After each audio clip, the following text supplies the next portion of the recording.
নমস্কার বন্ধুরা, তোমরা সবাই কেমন আছো? আশা করছি ভালোই আছো। আমিও খুব ভালো আছি। আজকে সকালে আমি হনুমানজির মন্দিরে পুজো দিতে গেছিলাম। তোমরা দেখতেই পাচ্ছ আমি পুজো দিচ্ছি। আমি প্রত্যেক মঙ্গলবারেই যাই পুজো দিতে। তো ভাবলাম আজকে তোমাদের সাথে একটু শেয়ার করি আমি কীভাবে কী পুজো দিই না দিই।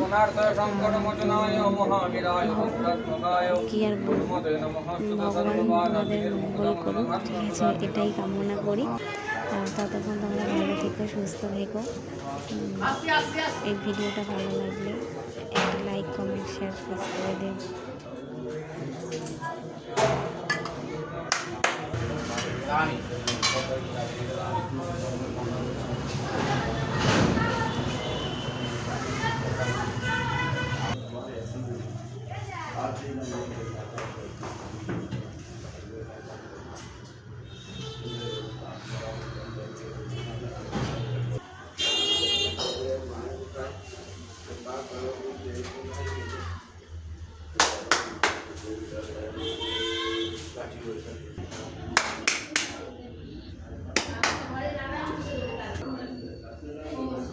ইচ্ছা সব কিছু